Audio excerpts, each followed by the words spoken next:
Regulation of the nation's radio industry has led to a whirlwind of changes in radio station ownership. The Chippewa Valley is certainly no exception, and all those transactions have left the area with two large corporations determining much of what you listen to on the dial. It's morning for the new age of radio in western Wisconsin. There's a lot of variety in the Chippewa Valley radio market.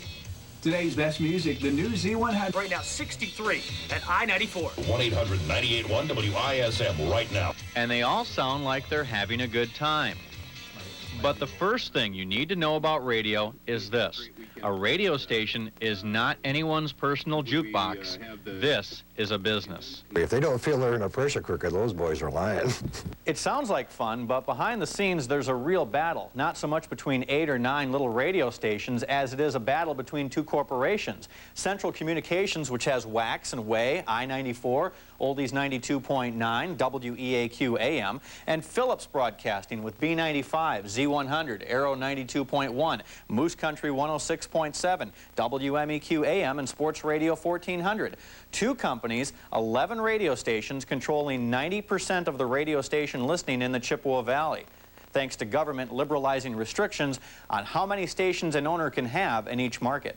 And I've heard this compared to the last grab for the beachfront property, which is really what happened. By consolidating them under one ownership group or 2 or 3, it gave them a better chance to be competitive in the marketplace. All those transactions and the subsequent debt that comes from it has to put a lot of pressure on each company to sell commercial time. To get a good rate for that time, you need ratings. It doesn't sound so fun anymore now, does it? No, it's a science now. And actually probably taking a little fun out of the business, but it's a lot of research. It's a very, very sophisticated business. However, in this battle between two Goliaths, there's also a David. Dave Barrett is a co-owner of WISM, the area's only independent among the top 10 in the ratings. Well, there are two battles. I look at it as two people with broadswords out swinging at each other, trying to chop each other's head off. I mean, realistically, you know, neither one of them are enhancing what they're doing. They're just trying to kill each other. I'm like the little guy down here with a dagger stabbing him in the shins, you know. Barrett is very candid about the battles on the dial and is critical of the tremendous sums of money thrown into contests to, he says, artificially inflate their ratings. It's an election, and it's kind of scary if you have a politician that comes in and asks for votes, but now he's allowed to pay the voters. Well, you're not trying to buy listeners. I mean, certainly you're trying to give away money on the air. In that case, almost anything in everyday retail is trying to buy customers. Yeah, I understand WAC spend in excess of 104,000 in giveaways plus another 150,000 promotional airtime, and getting around, Phillips spent about the same. The unfortunate circumstances are there was no real great gains. I mean, WAC's, the group itself was pretty stable as far as the total share. Phillips took a little bit of a dump just because of country in itself in general taking a decline nationwide. You have a chance to get to Nashville round trip only from WAX 104. We're going to take you to the CMAs, today's best country.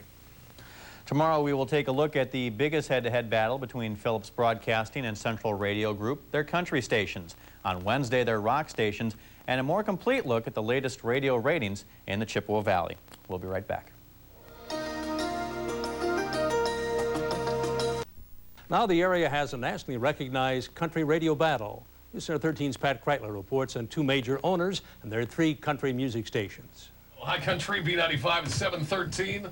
13 after 7. Mike McKay here, 57 right now with sunshine. WAX 104, today's best country. How do they sing that high? I have no idea. That's the brand new one of Diamond Rio, How Your Love Makes Me Feel. This is one of the most feverish battles in the country in terms of country music. And this is one of the strongest markets in the nation for country music, to have two country stations that pull in audiences the way they do here in Eau Claire and the surrounding areas.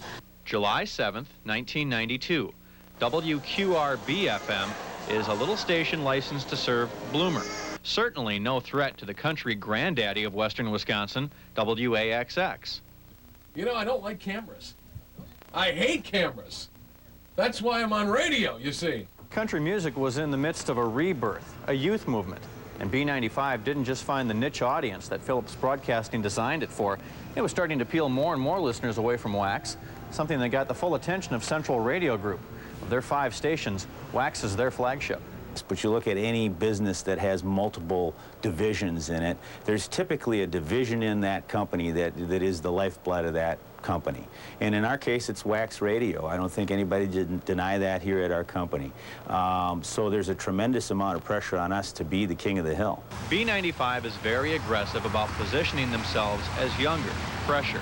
Oh, absolutely. I think especially when a station comes on new, you have to be overly aggressive. And I think we set the stage as being a very aggressive station. Our competitors have picked up their pace, so we have to continue to do the same. You step the game up. A lot of people say you're in a small market, and we say, no, we're not. We feel like we're in a medium market. We do things in this market that could probably challenge what goes on in a major market. The differences are even apparent when you ask each manager to compliment their competitor. Imaging. I think they image themselves as a young, when country was brand new to a lot of young audience, they came in as a new product and imaged themselves very young. Wax has done a good job of giving the perception that they're doing something they're not. Which would be what? Playing the most music, giving away the most money, having the most winners, having the most fun. They sell themselves well, especially on air, at giving the perception they are doing these things. Phillips then took the battle to another level. If wax was going to counter B's youth target, then Phillips's new station, WATQ, would become Moose Country and would play classic country songs and peel away more older listeners. 106.7 Moose Country. Wax, now fighting on 2 fronts, began to play more classics. Actually, that's not true. Our music research has shown tendencies to start to widen a little bit, and that was going on well before there was a moose. So that might be a perception out there, but it's not a reality. We really haven't reacted at all to the moose. Well, you know, they're free to say that, but the timing seems more than coincidental. The results of this battle, you'll find out tomorrow with a rundown of Chippewa Valley radio ratings. Pat Kreitlow, News Center 13. Deregulation has made some big changes in Chippewa Valley radio station ownership. That picture may be changing again in the not-so-distant future. News Center 13's Pat Kreitlow concludes his series on the local radio market with a look at rock station, the ratings, and predictions for continued change. Don't worry, there's nothing wrong with these men. Much. They're just under a little pressure to win listeners. You always feel a pressure because there's always a lot of good people around, and you always feel like you got to win that day. Every time I turn on the microphone, I want people to feel engaged by what we're doing. For 15 years, I-94 and Z100 and a few other stations have done battle. And when News Center 13 interviewed local radio people 10 years ago about the matter, the opinion of one person was, we have enough stations already. Oh, heavens, yes. Yeah, we definitely have the variety. We've reached a point in this market where to add another radio station would be folly. But 10 years later, there are more choices for the 1997 spring ratings. I-94 is probably the big winner in this entire rating book. We came into the spring ratings period knowing that we had to make some changes with Z100, and I think throughout the ratings period we continued to make adjustments, trying to find the right music format, air talent, and in some respect that's not finished yet. In fact, except for very young listeners, Z100 is also bested by stations playing 70s music, oldies, or classic rock formats. Central Radio Group owns Oldies 92.9. Good times, great oldies, all the time. Phillips owns Arrow 92.1. He's a magic man. 98.1 WISM right now. And don't forget WISM, the station that didn't spend tens of thousands of dollars on contests, but still gained ground in the latest Arbitron ratings. Arbitron ratings are a crapshoot. So who is the ratings winner? Depends on who you're talking to. For all the shots it's taken over the years, Wax is still on top overall, and especially with older listeners. And there's a rather large gap right now between us and our competitor again. And that was one of our goals, is we wanted that gap back. We want there to be no question as to who's number one, and that there's one quite a distance behind, almost cut in half to what wax is. However, B95 specifically is still number one in its target demographic. The local radio market has just undergone a rash of changes. More may still be coming. While two groups control most of the big-name stations, they are basically local owners for now. As business interests change and large outside conglomerates show an interest in this market. What happens if some of the giants, like, say, Westinghouse or Cap Cities ABC, say, geez, we've covered all the big markets. We can come in here, program cheaply or satellite deliver, buy a half a dozen radio stations for not very much money and get a decent return. I think the reason that most of us are in it is it's not controlled from New York or from Los Angeles. We've been approached by several people from the outside, including some of the big units from New York. I would bet with the two big groups locally slugging it out that there will probably be in 18 months to 2 years only one survivor of those two. Okay. But no matter who calls the shots at your local radio station, they all know who the focus will be. It's you. Because they know if they don't give you what you want, with a push of a button, somebody else will. Pat Kreitlow, News Center 13. In tonight's business brief, the federal... Yeah, Santa. People today listen to radio differently. We not only tune in at more times of the day, we turn the dial more often. The most popular kind of music in the country is contemporary. Most stations play it, including 3 of the area's most popular radio stations. With so many of them spinning only one kind of music, does radio provide a big enough menu for local listeners? Longtime radio broadcaster Peter Murphy contends there's enough for all palates. Oh, heavens, yes. Yeah, we definitely have the variety. We've reached a point in this market where to add another radio station would be folly. There are 10 radio stations in the Eau Claire, Chippewa Falls area.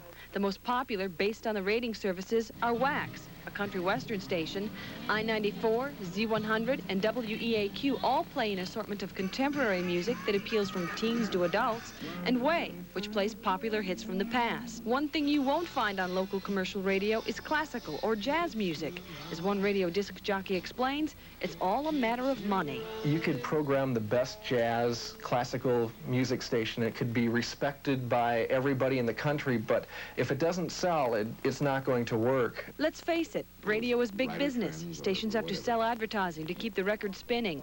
Murphy is a radio advertising salesman as well as a talk show host. He knows how tough the competition is. Cinex are offering you some trick-or-treat savings. You betcha, Halloween savings. I think we're over-radioed. It's fierce competition, and in the last, especially the last 10 years, it's been good, clean competition.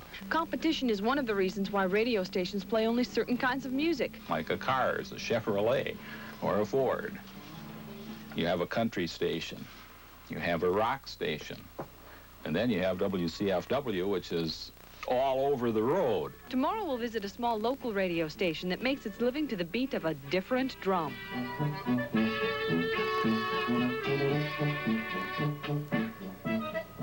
Well, it's the music you just heard, Jim, that gives Chippewa Falls Station its own niche in the market. We'll find out why Papa is just so popular tomorrow. Plus, you and I like radio because that's where we got our start, right? That's right. WAXX, WAYY. One of those two. As the weather turns colder, it's time to dig out the winter hats and so on. But some local dairy farmers have a much different reason for switching on the dial. Tonight, in part 2 of our series on local radio, we'll visit a small station in Chippewa Falls that brings bounty to the barnyard.